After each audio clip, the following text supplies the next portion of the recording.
Yeah. Perfect. Brian, do you usually kick us off, or I forgot how it goes? Well, I mean, we're kind of into the day, but welcome everyone for joining us. For those of you who don't know, I'm Brian Burns, a professional development coordinator.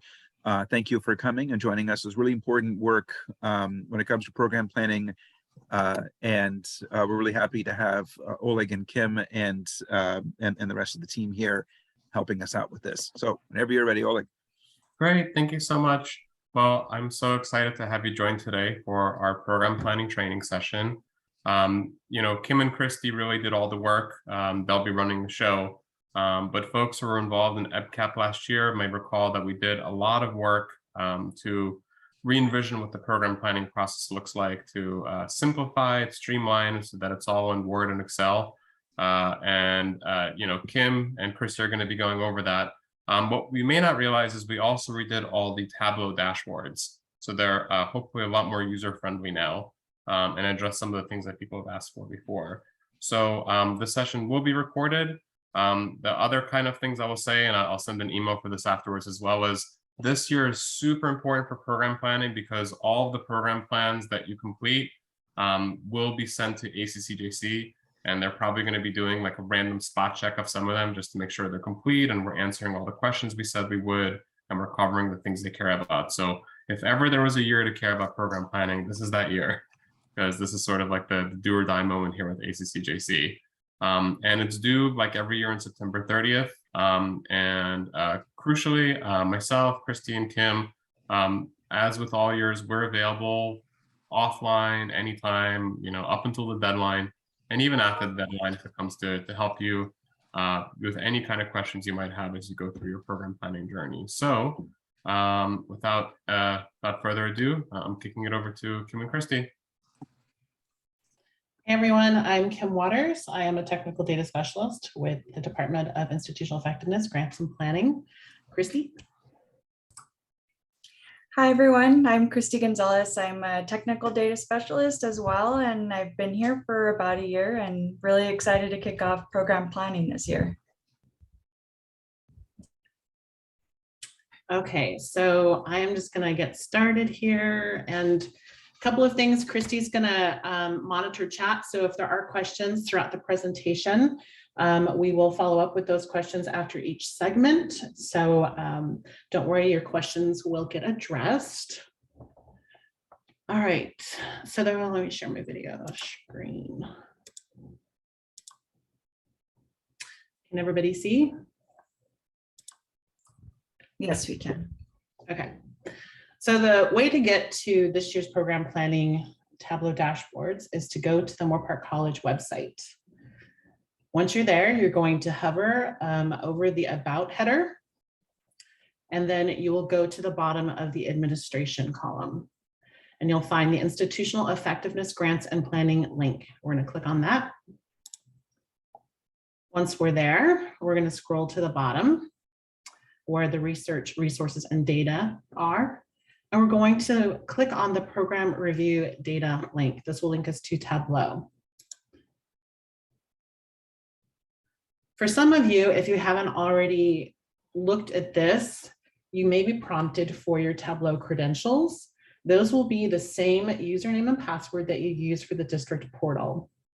Once you enter those credentials, you should be looking at this page. This is kind of like a landing page, a one-stop shop. At the top are all of the Tableau dashboards in tab form. We have a department folders link to SharePoint. I'll talk about that more in just a bit. We've added your deadline for the program submissions. That's Friday, September 30th.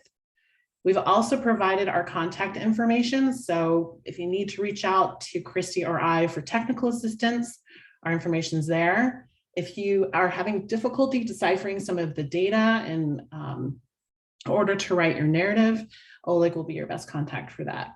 A video on how to go through each of these items will be provided. I haven't finished that. We had some technical difficulties this morning, but a video will be uploaded here. All right, so the first thing I'm going to show you are your department folders, and that's on SharePoint. And you just have to click this link here. Every department has a folder. Some disciplines are grouped together. So you would just click on that folder if your discipline is there. But we do have non-instructional departments here as well. Ruth, I'm going to use accounting as an example, just because it's at the top and it's instruction. Alphabetically and every other way, the first program on the campus. So we're going to click on the folder. Each folder contains one Word document and one Excel document. The Word document will be where you write your narrative, and the Excel document will be where you add your resource requests to. Let's start with the Word document. Okay. So this is in an outline format. Where you see insert narrative here, that's where you're going to insert your narrative.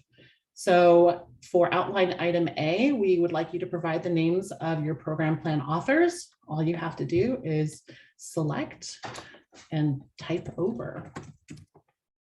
What's brilliant about having it on SharePoint and it being Word is you can format it however you want to format it. I know that was a complaint with the former program that we used. It didn't allow for bold, underline, italicized, screenshots, adding pictures or anything like that. So you guys can do whatever you want to do with it.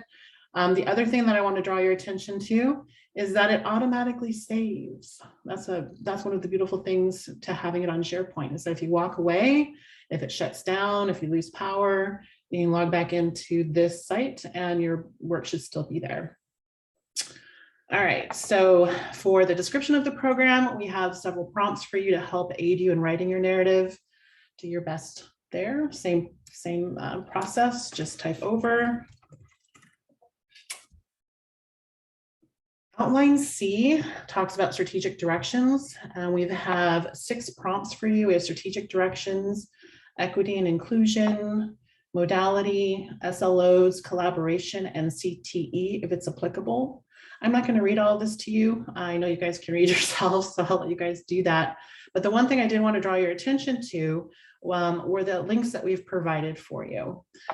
These are all tools or resources for you. You can use them or not use them, but we wanted to make sure at least you guys had them at your disposal. So the first link is the annual work plan. I was able to click on it. I know some people are having difficulty or they may have difficulty. You may have to control click if you're using a PC or command click if you're using an Apple. It just depends on what version you're using, but sometimes you just click on it, it may not happen, but there might be a mouse over on it that tells you some more direction on how to click it. All right, so these are the strategic directions. There are 5 of them, so they're numbered according to what they are along the bottom in the tab format. So this is strategic direction 1. It's also titled at the top. The way that you would read it is strategic direction 1. The goal is A. This is the description of the goal, and then this is the metric, and they're numbered. So if there's more than 1, they'll be numbered numerically downward, and then again across. So there's a lot of information here. You're probably more familiar with this document than I am, but it's a good reference for your tools. And of course, I have this big thing at the top. How do I get rid of? Does anybody know how to get rid of the top bar that tells me that I'm sharing so I can get back to my tabs at the top? Yeah, it's like a little lock button or whatever. Or you can stop sharing if it like drives you crazy. I've had it happen to me too. In Zoom, I know, and I'll just, let's see. Darn it, sauce. All right, that's a bummer. I think you can also move it. Okay, I'll try that next time. All right. So then the next one is the IE dashboards, which is basically where we went to from the Moorpark College website. So that's that link. The NAACC survey isn't available yet. That will be coming out sometime in the fall. You guys can see my screen, right? Just want to make sure. The next link is the Chancellor's Data Mart. We use this quite frequently when we are comparing to other campuses or other colleges. A lot of you have used this tool before, but it's a great resource when you want to look at enrollment. has everything you could possibly imagine. So I definitely recommend this when you're comparing your program to other programs. So you think I can move this? Oh, I can. Awesome. Okay. We have the SLO analyses for you. For those of you that reviewed your SLOs and PLOs, all that information is here. Again, this is all provided for you to help you write your narrative. The LMI data,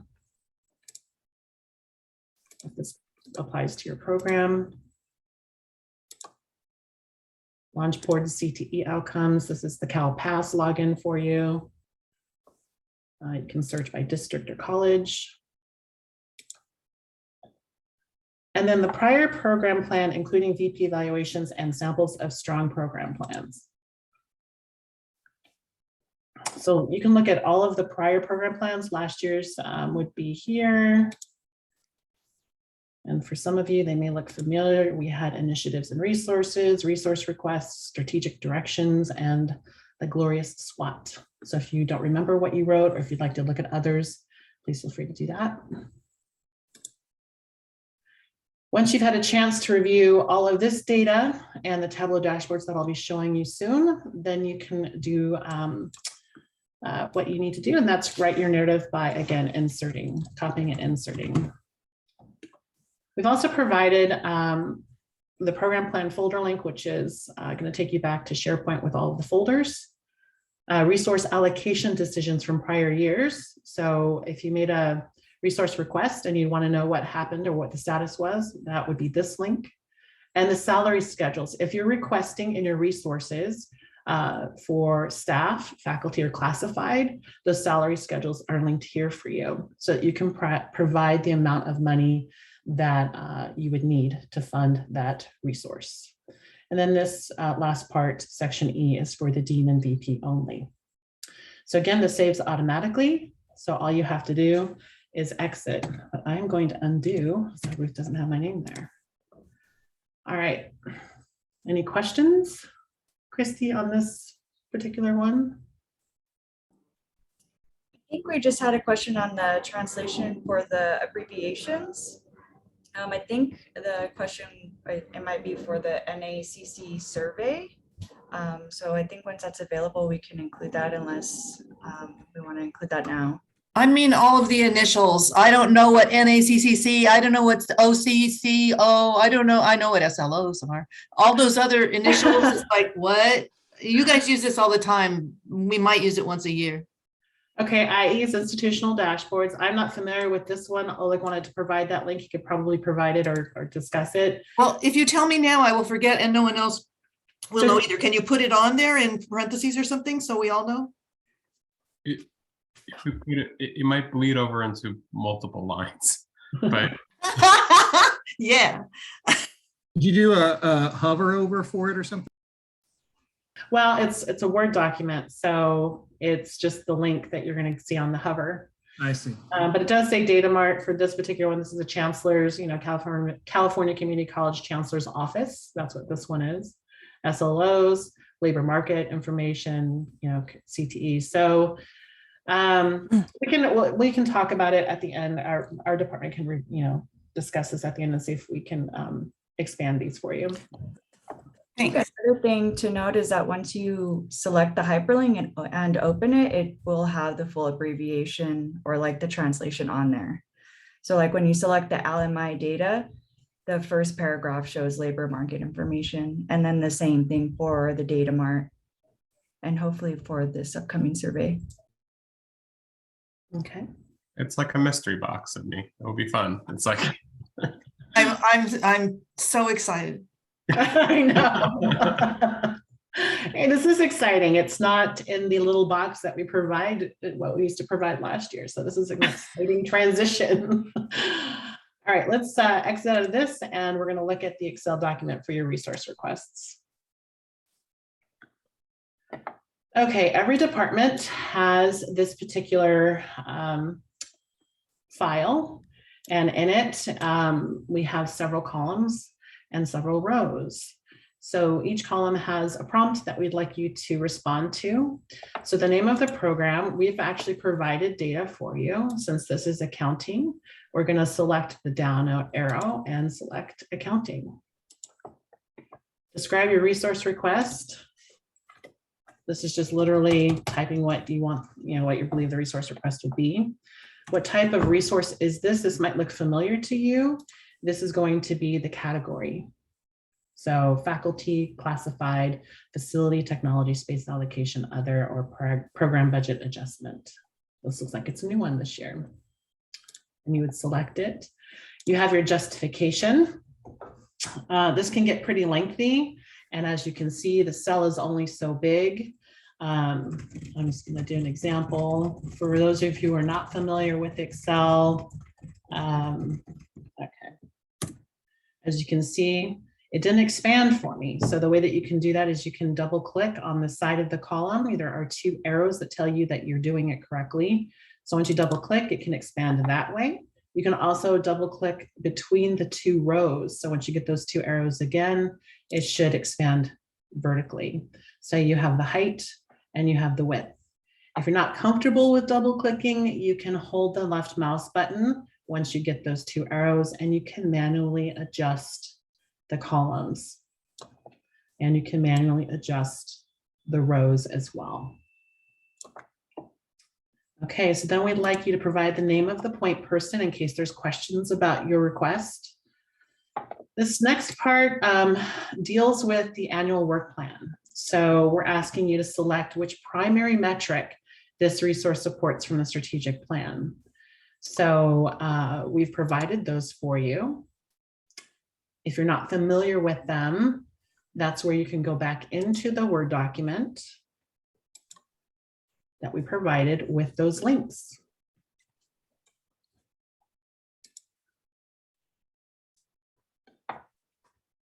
So we are in strategic direction 1. I'm going to give you an example. Strategic direction 1, goal A, metric 1, which reads associate degrees for transfer available increased from 29 in 2018-19 to 31 by 2023-24. So if I go back to my Excel document and I need to pick one, I'm going to pick that first one, strategic direction 1, goal A, metric 1, and that's how that reads. So I would select that.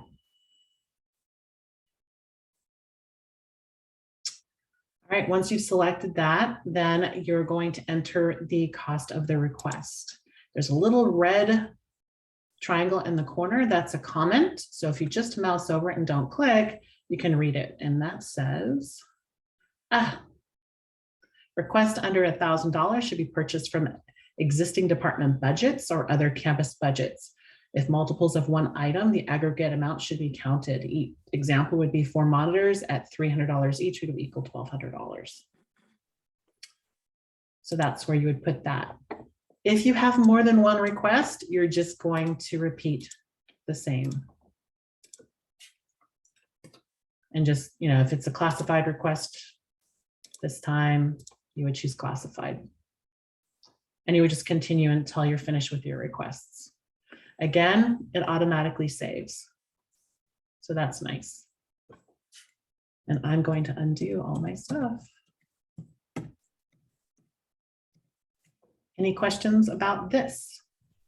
Yeah, there's a question regarding the Excel doc only for new requests, or do we have to type in all previous requests that have not been funded? So I think the question is like, what happens to all the previous requests that were maybe submitted in prior program planning? Oleg, do you want to answer that one? Yeah, you would have to bring them in. So, this might be unique to your area, Ariana, but for most areas don't really have that many requests. Part of the reason we went to the Excel sheet is actually the other issue, which is like a lot of folks had requests that in the old system, they kind of just kept getting pushed forward. And so these requests that nobody actually really wanted anymore kept going to the prioritization committees. So I think for this system, we decided to just go, let's just start fresh. So that does mean, if you're one of those areas that happen to have like 100 requests, you will have to, re-put those in. But I think for the overwhelming majority of areas, usually folks only have, a handful of requests that they ask for each year. And then next year, you don't necessarily have to, I guess you have to retype it up next year, but if you have the Excel sheet, you could just copy and paste it over next year again. But yeah, this will, like, for somebody like your area, Ariana, I suspect you have quite a few requests. So, and I'm happy to help out, if you want just like somebody there with you, like I'm happy to go through your old requests and try to help you type them into the new program. Happy to offer that service. We do also have all of the prior program planning year links in SharePoint, and it's also on the Word doc that also includes the resource requests and the strategic directions and strong samples and the VP eval. So all that information is on there. It's just a little different view from the prior software, but it's all in an Excel. But like Oleg mentioned, we're here to help. So if you're missing something, please reach out. Okay, so that ends the Excel demonstration. So I'm going to close out of everything that we've opened, and I'm going to go back to the Tableau landing page. Okay, so next we're going to talk about the Tableau dashboards. Like I said, they're all contained at the top in a tab format. All you have to do is click on it. So we're going to click on the headcount tab first.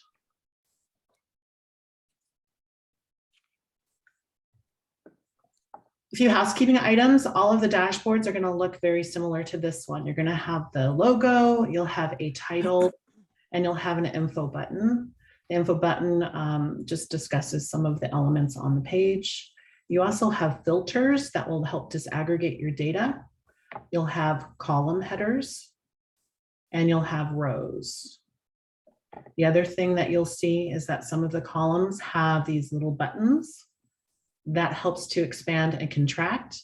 So for instance, in this example, if I wanted to contract accounting, so I no longer see the course ID, all that data will roll up into accounting as a subject.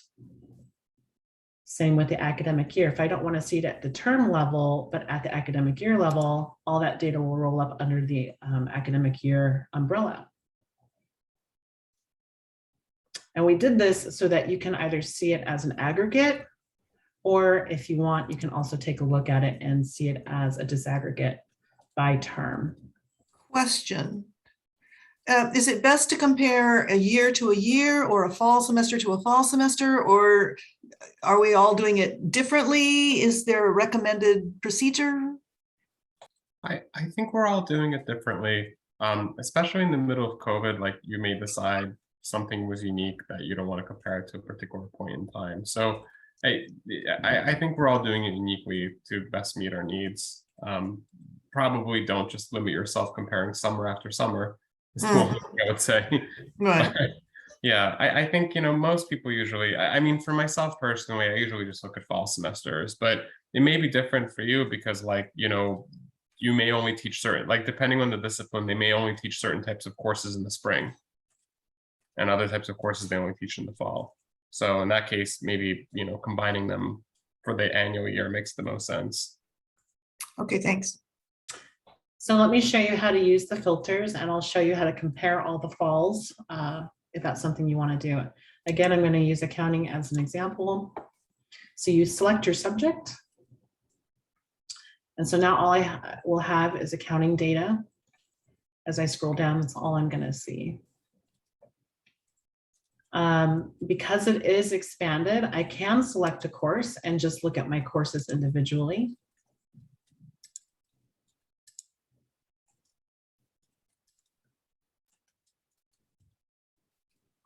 So now I've selected accounting 110 and 120, and those are the only two courses that I'm looking at.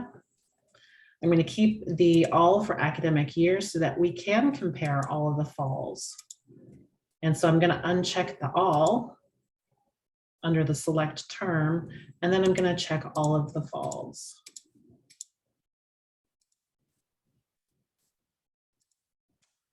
So as you can see, we have all of the falls, and you're able to see the head count. So the head count that we are just defining it as is unduplicated census enrollment, meaning that if we aggregated it, if I did that by clicking the button to aggregate it, a student's only going to be counted once. If I did it once per term or academic year, when I roll it up to the academic year, if I had multiple terms, then it would just be counting under the academic year. But right now I'm only showing fall, so it's only going to show one count. But I want to make sure you understand that it is unduplicated head count. So if a student is taking multiple accounting classes and we roll it up under that subject, they're only going to be counted once until we expand it, and then they'll be counted for each course that they're in. So what you'll see is your data. This is your data output. You'll have a percentage and you'll have a number under it. In this particular case, we see an asterisk. I have a note over here that says data values that fall under the threshold of 5 are suppressed and notated with an asterisk. We're doing that to hopefully protect the identity of your students. The number represents the percentage of this particular demographic. So 0.3% took accounting 110 in fall, American Indian, Alaskan Native. And we don't have the count because it's under 5. The mouse over, as you can see, there's a box that pops up. That might give you some more information.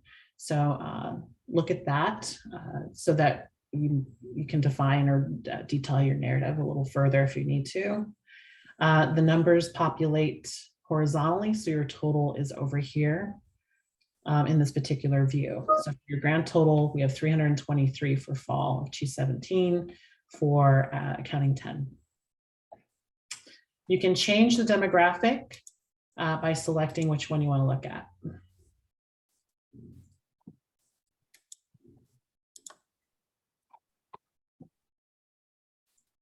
And it will tell you here, in case you forget, if you don't understand what these are, it should tell you here what it is. It's gender, female, male, not reported. All right, moving on to success and retention. Were there any questions about head count? No questions yet. Okay. So we're going to move on to success and retention. So like I said, it's very similar to the head count dashboard.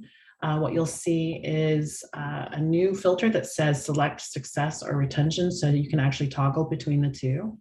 And in the demographics filter, we've added modality, which tells us your delivery mode on how you delivered that particular course or subject.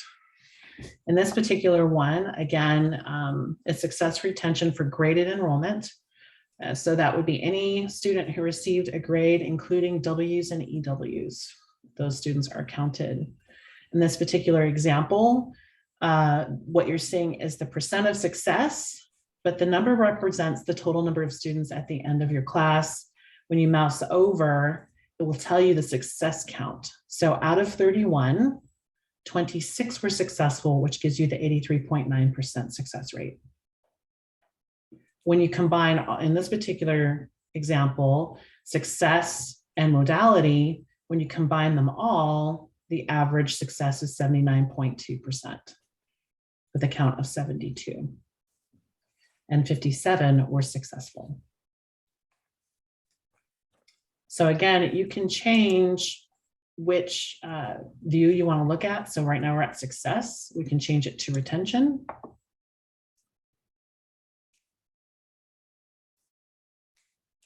And your numbers change for that. We can change what demographic we're looking at as well.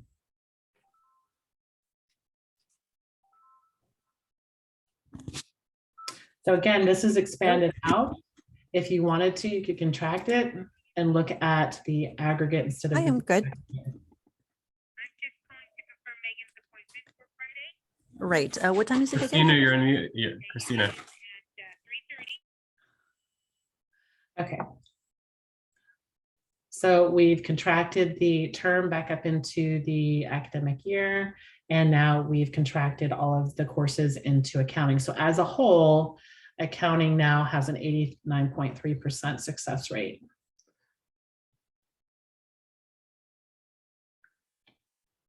And that's this retention and success dashboard.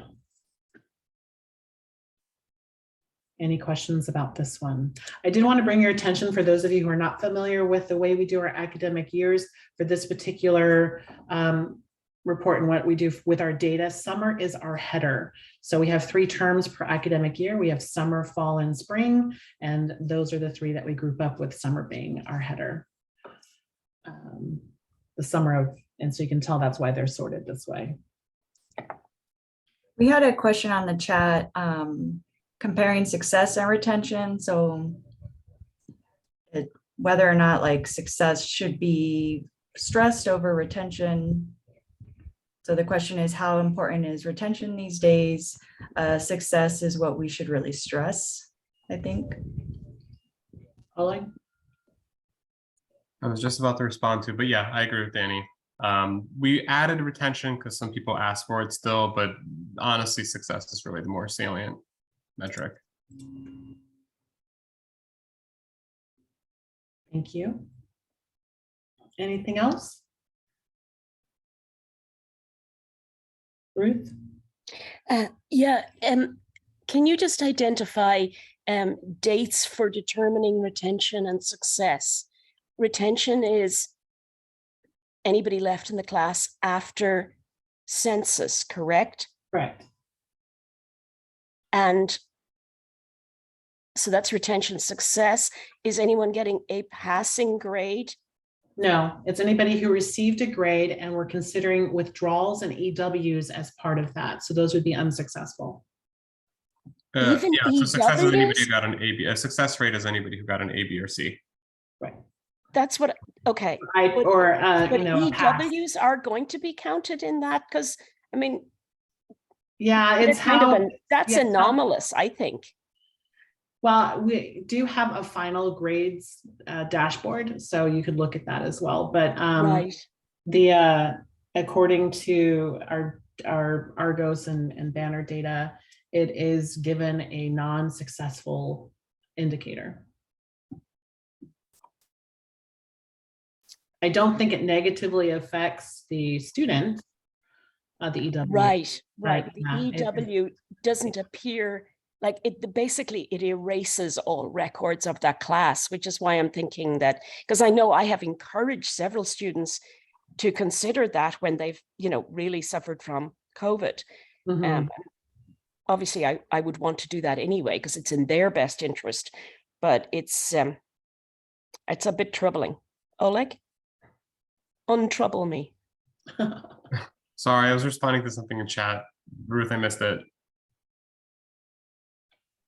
Just the concept that we are including EWs as part of our numbers when they're basically not included for anything on the students' part. Oh, I just said I was troubled good, and I want you to. yeah, it's a good question. When there was a lot of debate in the research community about EWs, but I think a lot of us settled on counting EWs similar to W, and it was only like a kind of, you know, not like you should be making much sense of that data during that time period anyway, right? Because it's sort of the entire time period is anomalous. But if you look at the data, like if you look at the trends of like grades and the way they were distributed during the period of time where we had like a spike in EWs, it almost looks like, you know, we took all the W's and F's we were going to give and we shoved them all into the EW column.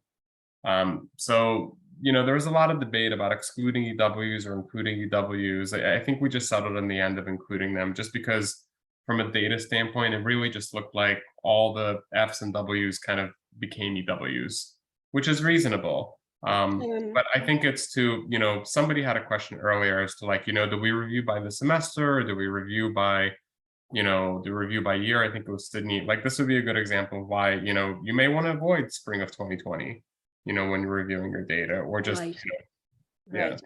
Okay, thanks. Jennifer had a question. In success, does the college consider national pass rates or specific courses, disciplines? We don't consider national pass rates, but sorry, rather what we encourage programs to do is, you know, say accounting has an average success rate of 75%. If Ruth identifies, you know, I think a good peer college for me is like Pierce College, Santa Monica College, and like College of the Canyons. Using the data mart data, which is the data that's from the state, Ruth could actually check out the counting programs from those other colleges and say, okay, it looks like we're outperforming all those other colleges, so we're doing great. So that's the kind of comparison we usually try to make. So peer colleges with similar, so the related discipline from a peer college that you respect. And that's very much open-ended to the instructor. And yes, Ruth, you typically, I believe you are outperforming other colleges, if I recall. Okay. That makes me feel better. Thank you. Yeah, in the past, I think if you notice, we don't even provide overall rates for the college as a whole. In the past, folks would compare themselves to the college as a whole, but we thought it didn't make much sense because there's just so much variance, depending on the discipline you offer. And, for a variety of factors, if you want to do apples to apples, it honestly makes more sense for you yourself to compare yourself to like a similar discipline at another college versus like, your success rate versus the college success rate as a whole.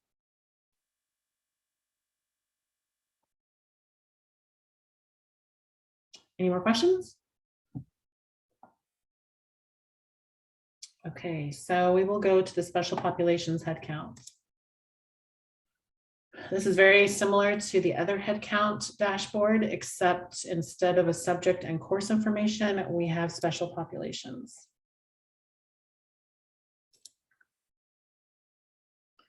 And since we won't have the subject and course information to expand, the only expandable column would be the academic year and term.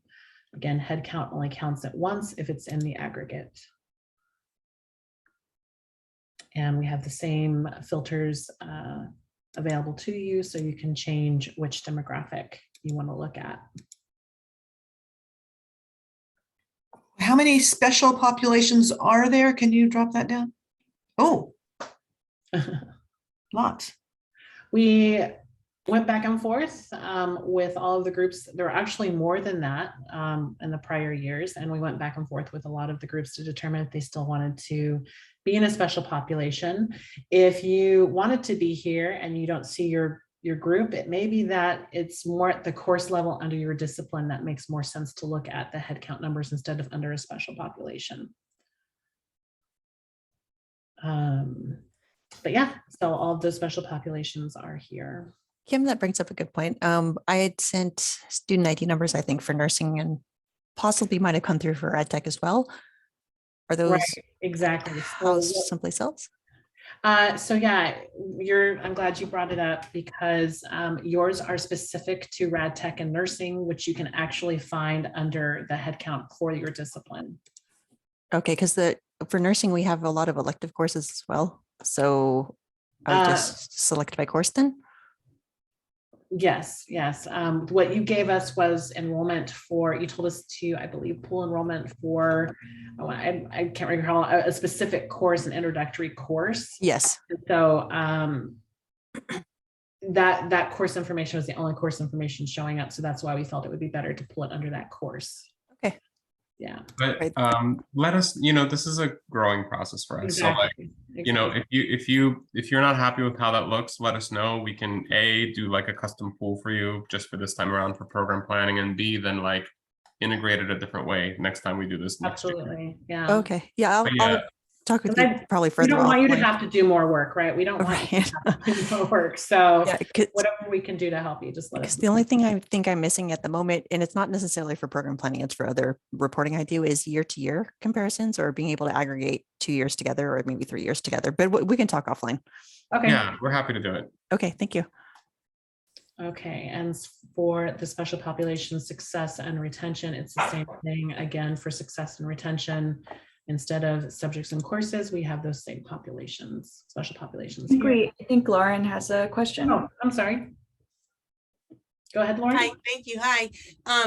I guess my question is, because I'm still kind of new to the program planning thing, the special populations, is that like its own separate thing, like as far as a program, like I'm FTMA and I focus on, and we look at film studies and production. Would special populations be like a completely different thing like that? Or do we account for students that would be in one of those populations when we do our numbers? If that question makes any sense. I think it does. I think unless you're part of one of these special populations, this data doesn't necessarily pertain to you. Perfect. That's exactly what I was asking. Thank you. Okay, success and retention is exactly the same thing. You would select your special population and look at your data accordingly. We do have the selector for success and retention, as well as adding the modality to the demographics. One more question, sorry. So, okay, I'm English. Do I need to look at these special populations? Do I care about the PACE English courses, or is this for the PACE people or for the veterans, or, you know, is this for the programs that are specific to that or for everybody? Just the programs that you don't need to look at it, Sydney, unless you like really want to know. Well, of course. You wouldn't know, like the PACE cohort, you wouldn't know, or the PACE classes. Yeah, I don't think you would care. You know, the PACE courses, you wouldn't necessarily know what part of this grouping pertains to you. Okay. Yeah, so it's not like, yeah, that's exactly it. On the prior table, when we had like success and retention, we disaggregate by gender, ethnicity, and modality. Like, it's technically possible that a lot of these special populations could be there. So you could look at like English success rate by like foster youth, but like once you start cutting down at the discipline level, just the sample sizes get too small for like meaningful analysis. So that's why like for English, we're only really asking you to look at like the basics, you know, ethnicity, gender. But like, if you were really passionate of like, you know, I'm Sydney and I really want to know how veterans are doing in English, just send us an email and we can always do a special run for that. Okay, thanks. Any more questions? Okay, so let's move on to the majors dashboard. Okay, so students are counted at census enrollment. So if a student picked your major at the time of their census enrollment, then they were counted. So again, we'll go with accounting. And all of the accounting programs are listed here. These do not collapse. So the only thing that will collapse will be the academic year and term. You can scroll down to see each program. And then you can scroll across to see how many students have selected your program for their major. And then what the demographic looks like, and it does add across for this one. So if we were interested, we could show how many per year each student selected. This is a major for accounting. So again, the grand totals are off to the right.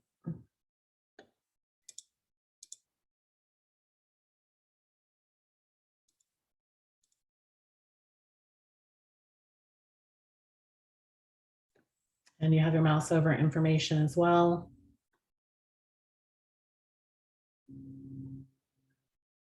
Any questions on majors?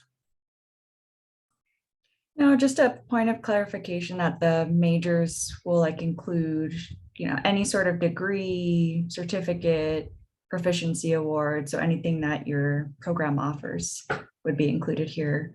Yeah. So like for instance,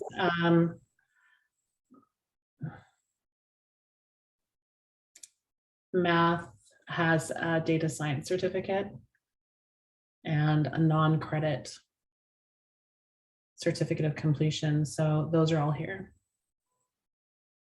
If you don't see something and you believe there are students enrolled in these majors, let us know. It took us, I mean, this is 5 years worth of data, 15 terms, and we had to hard code everything. So we may have coded it to the wrong program. So definitely take a look at your subjects and make sure that we got everything that you think should be there. So the number of majors by semester, and that's not the same as the number of degrees awarded. Correct. The next tab will be the degrees awarded. God, you guys, this is amazing. Good. I'm glad you like it. And we decided to do these expanding columns so you didn't have as many tabs to look at. So hopefully that is helpful for you too. And if you wanted to, again, you could compare all the springs, which is mostly, we're in all the well, I guess would fall would be for the majors when they, come to campus, but you can see on a, term by term basis. All right, any questions about majors? I also just wanted to add that this year there's all the other general majors that might not necessarily fall into your particular program that are listed under other. Oh, good point. Yes, thank you, Christy, for that. So if you're curious, we have some that we just didn't know where to put them. The CSUs, the general liberal arts, the general studies, those are here. So if you don't see yours, it might actually be here, the one that you're expecting to see. There are a lot of general studies. And you can also see how many high school students we have, if that's what their major, because they have a special code, and those who haven't selected anything. And undecided liberal arts. So there's a lot of information here. Thank you, Christy. All right, so for the awards, it's the same exact process, except now it's the anytime a student was assigned an award, that's degrees, certificates, proficiency awards, certificates of completion, and those would be the non-credits and certificates of achievement. So they should all be here. So let's select accounting. I have applied included underneath this because at the time that this data was pulled, not all of the degrees, certificates, and various awards were fully attached to students yet. They hadn't completed all of them, and that only really applies to the spring 22 semester. So that number might be a little bit inflated for spring since it's mostly all those who applied. But we ran the data fairly recently, so I would say it's about 2/3 of the way accurate, just for spring 22. But again, you have all of the awards or all of the programs, the description, the code, the academic year, the term, and how many students have earned those awards. So again, if I wanted to roll that up by year instead of term, I think the aggregate is sometimes easier to look at when you're looking at the total number.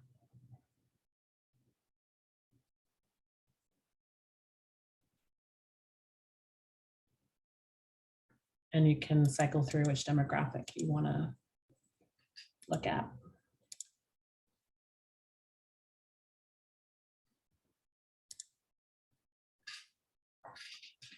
Any questions about awards?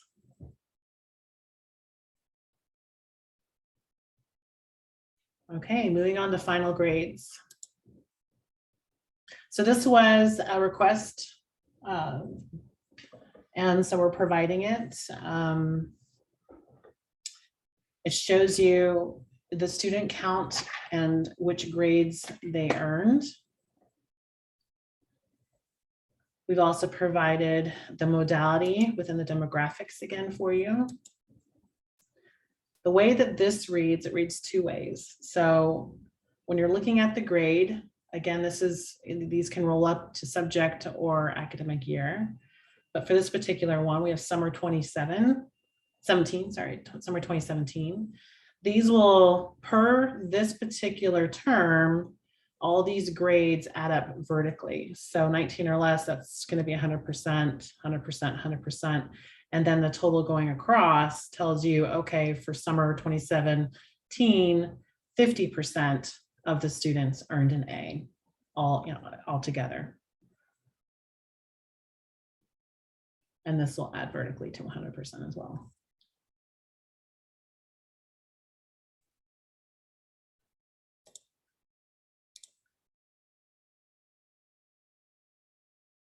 What's good about this one is you can tell which students are performing better than others and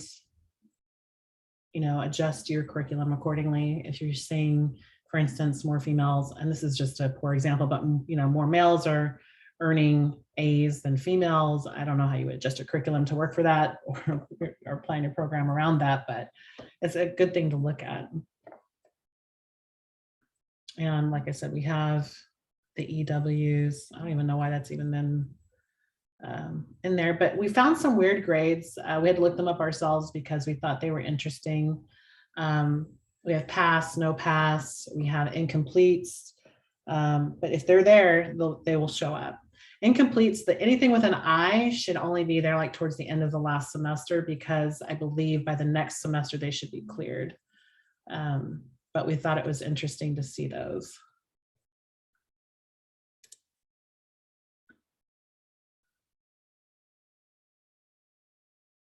And again, if you wanted to see more information, you would just hover over and you can get a little bit more information.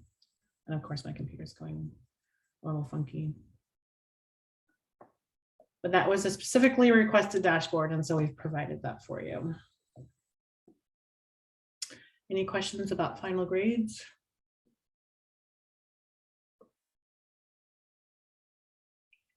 All right, so the next one is instructor workload and units. Again, this was another one that was requested.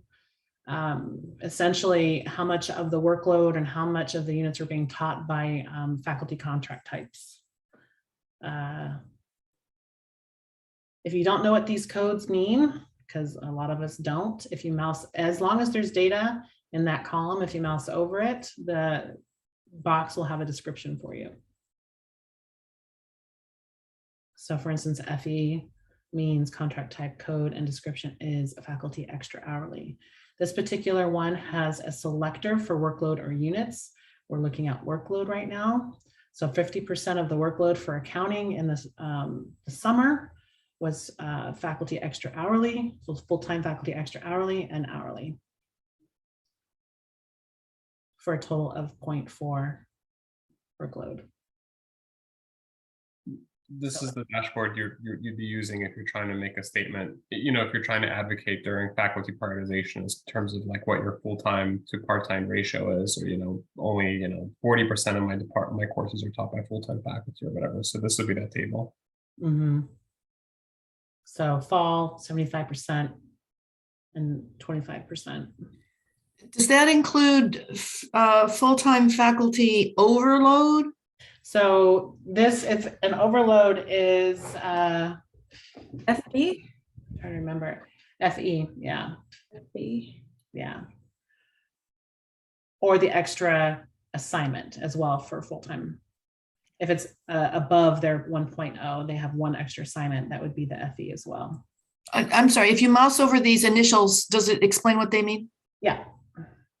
FC, FE, FN, FX? Yeah, as long as there's data there. So as long as there's data, and there has to be, because these are showing up because one of these departments, I'm at all right now, but one of the departments has one of these codes. So as long as there's data in the column and you mouse over it, I've given you the description of what that code is. I see. Thank you. Yeah. So, I mean, this is full-time contract, full-time extra hourly, full-time non-instructional, full-time non-instructional extra hourly, full-time replacement. If an instructor was ill or had to leave unexpectedly, we would see a part-timer taking on a full-time replacement. This is full-time banking. If you bank your hours, you might see that.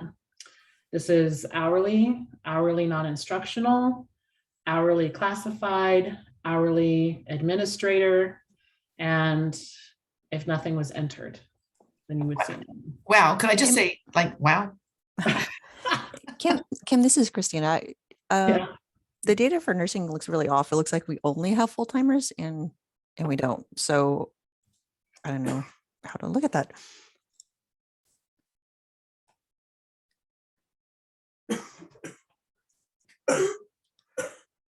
Collapse it by the core. Oh, collapse it first of all. Yeah, so if you collapse just by nursing, There we go. yeah. Okay, that's better. Thank you. It pertains to the specific course that you're looking at. Yeah, I was looking at all the core courses, and Yeah. this is better now that I collapsed it. Okay, thank you. Okay. You're welcome. The other one that you can choose is units. So if you're looking at how many units you've offered, what is the the breakdown for how many units you're offering.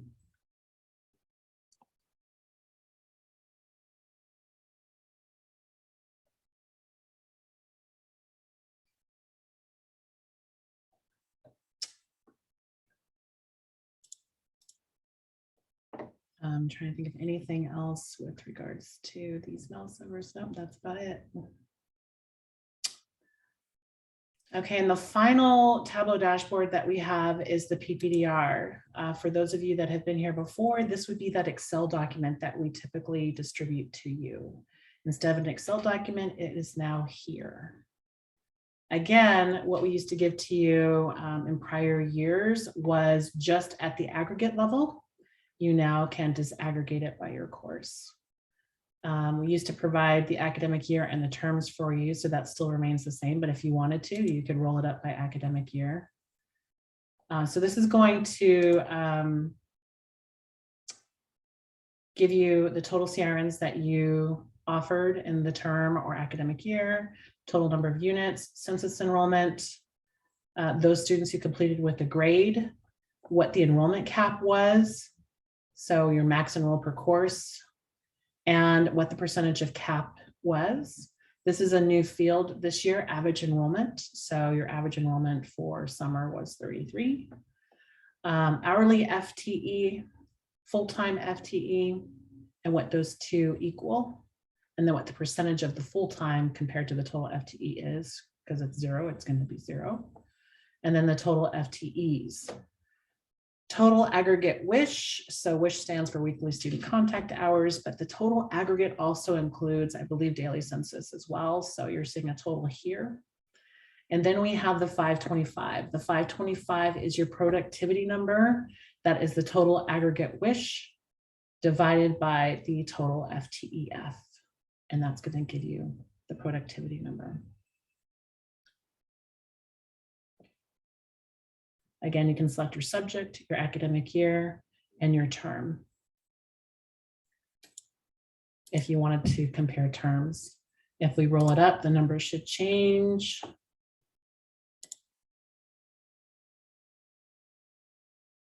So now you're looking at it at an academic year instead of by term, and we're looking at it by subject instead of by course.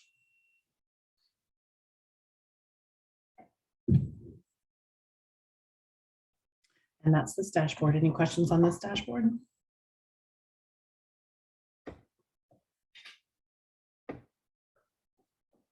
Excellent. So the very last tab refers to the student learning outcomes.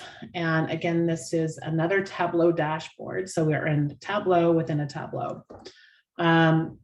This looks kind of familiar, right? So that's where we took our design this year. We took it from this because this had such positive reviews that we figured we would go with this look. So it's the very same principle that you have your tabs across the top and you have your filters. You've already done your analyses. So for some of you, this looks familiar, but we did provide it so you guys could at least look at your SLOs, your CSLOs, or your PSLOs in case you wanted to refer to that data.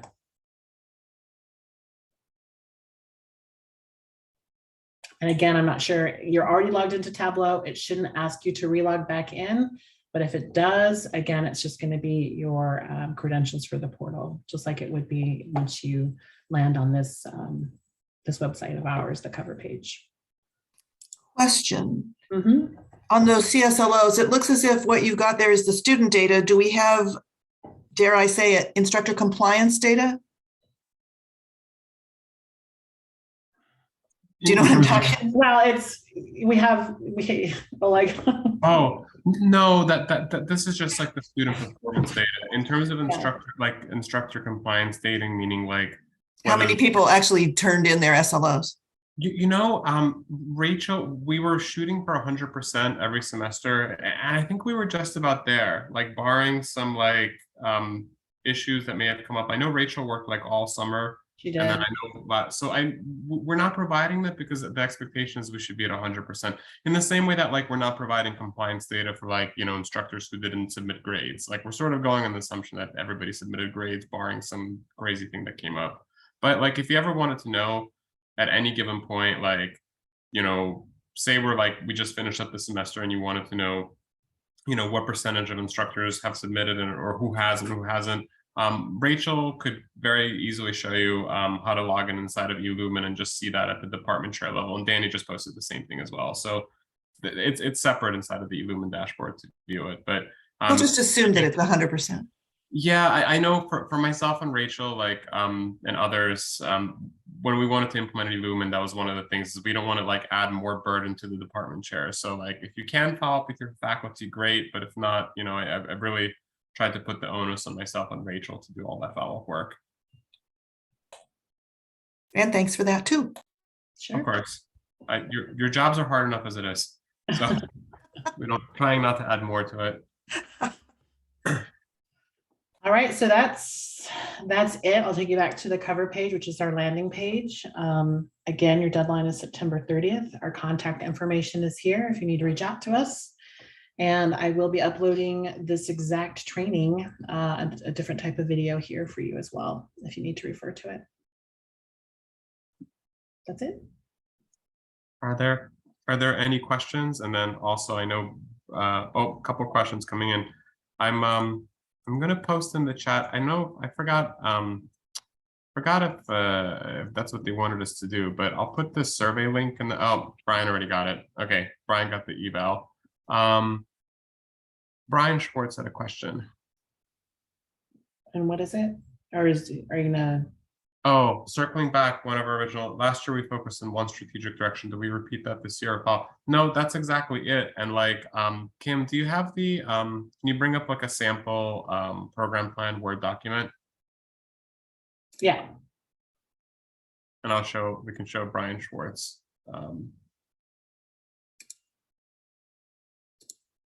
A question. So in here where it says strategic directions, review the annual work plan, identify at least one metric within the strategic direction, indicate how your program has directly impacted it. So just one is perfectly fine, unless you want to identify more than one, but it's just the one.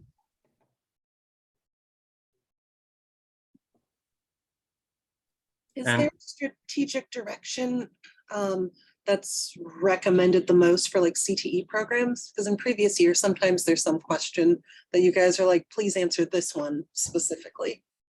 Well, with regards to CTE programs, so first of all, for CTE programs, can I go back to that annual program plan? Thanks.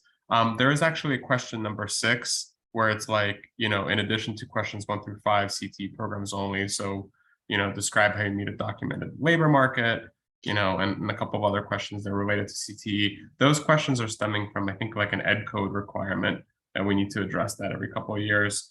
With regards to the strategic directions, there are actually a few items in there that are CTE specific, starting up new CTE programs and doing career assessments and so forth. But that doesn't necessarily mean that's the one that might speak to you. I mean, there are, maybe the thing that you're passionate about in your area is ZTC. In which case the metric related to zero textbook cost might be more appropriate for you. So there's no specific strategic direction that all CTE programs are encouraged to target. It's just whatever speaks to your area best.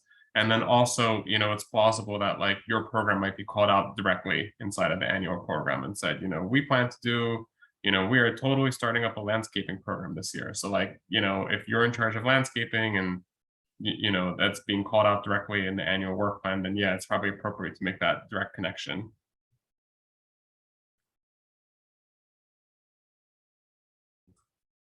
Lauren has a question. Yes, thank you. I don't know if I missed this, but is there, I know you said you're going to make a recording of this training, but is there a quick link reference or page to with the links and all, how to get in here, how to get there and all that? Is there a sheet like that? Yeah, if you ever wanted to find a quick way to get in there, if you just Google Moorpark College institutional effectiveness, it will take you to this page here. And if you, or find it from the About Us, that would be smarter. So institutional effectiveness grant. You know what, Kim, do you want to talk? Yeah, so it will be in the video that I upload in case people forget. Well, I guess the video, you'd have to know how to get there in order to watch the video. That's what I was about to say. Yeah, but for, I mean, I guess we could do a quick little cheat sheet on how to at least get there. We can put that. Oh, I'm sending out an email. I just remembered. So like as soon as the recording is available, I'm sending out an email Okay. to discipline lead. So Lauren, I think you're on my list, but like if not, I'm just gonna like double check and add you just in case I forgot you for some reason. Perfect. Like, Thank you, found Oleg. Martina was on there, but like for the life of me, I can't remember putting you on the list. So actually, Okay, thank you. sure. But just as a reminder, it's you go to the Moorpark College webpage, go to the About header, and then click on our department, Institutional Effectiveness, Grants and Planning, and then scroll to the bottom and look for the program review link data, and our program review data link, sorry. And that's how you get here. This is going to be your landing page. And like, you know, before September 30th, I'll totally send a couple of reminders. So we won't leave you hanging, because I know like next month and a half is kind of a lot of work for all chairs. So you'll get more reminders from me. Thank you. Any suggestion on length overall? I mean, I'm a business writer, so I like writing the minimal amount possible to get your point across as quickly as possible. Because, you know, your target audience is like ACCJC, your dean has to review it, you know, especially if it's for a resource request, you know, if you're in a prioritization committee, you're reviewing like hundreds of these. So I just like to get to the point as quickly as possible. That's my personal take on it. Yeah, less is more, Ruth writes. But the thing is, one of the reasons we made it into Microsoft Word, and by the way, you can totally print it this time, Amy. Yay! And download it, print it. It's a Word document. Yeah, exactly. But you know, we wanted to make it in Word so that, like, you know, Phil Abramoff is like somebody who really likes writing like long kind of logical reasoning type of, you know, Martin Luther style, like, you know, these are all the things I'm gonna like, the type of address things. So you know, we wanted to give everybody that flexibility, you know, that if you want to thanks Danny, if you want to write something out at length, that's perfectly okay, because the whole point of the exercise is supposed to be a reflective thing. We know that's not how it's always used, because it's also meant as evidence for ACCJC, but like we didn't want to put anybody into like a box. So if you want to write at length, then, you know, it's your purview.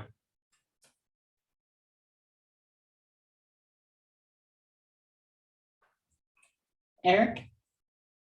I just want to thank everyone for joining us, and to thank Oleg and his team for all this amazing work. I'm excited about the new program planning process this year. Just a few reminders. One is every department should be submitting a program plan, even though roughly a third of them have those more detailed discussion meetings, just to make that clear. That was already said, but I want to make sure that that's clear, because we've had some questions on that in the past. And to tie up a few loose ends, because there were some pretty good ideas. I didn't catch them all in the chat, but Danny had talked about kind of for faculty prioritization, there's a work group working on a rubric and kind of revisiting the faculty prioritization. So maybe one thing to add to that discussion would be some guidelines for what to include in the justification. And I know the work group has touched on that. I don't know if nothing's been decided as yet. And the last thing I recall was, if I recall, if you have an incomplete in your class, the students have 1 year. Yes. The time scale to complete. Yeah. Otherwise, thank you all in advance for all this amazing work. And if I can be of service as well, you can reach out to me. I might, you know, forward it to Oleg, but please reach out as well. No, I second Eric, and, you know, just as a reminder, program planning is program review is explicitly in the 10+1. So many thanks to EdCap, Fiscal, you know, for working to put this together. It's really a process, you know, made jointly. So I hope we created something good together, and, you know, we'll just keep improving it every year as we have been. And that's a good point. If something looks funky or you have suggestions for improvement, please send those forward. We would absolutely welcome them.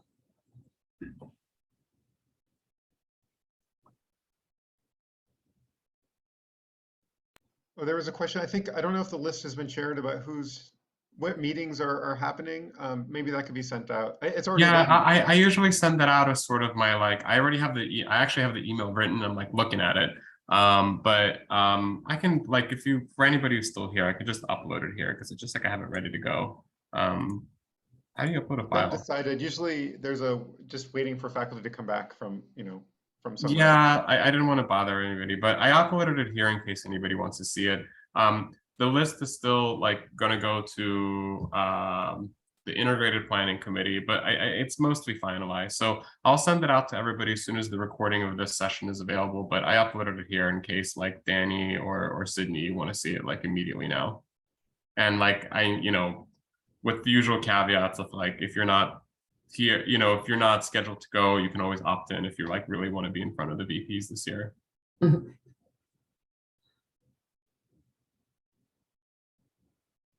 And I just want to give a shout out to Christy for all of her hard work. She was learning a lot this year and she put in a lot of time. I just want to say thank you for all your help. My pleasure. Couldn't have done it without you, Kim.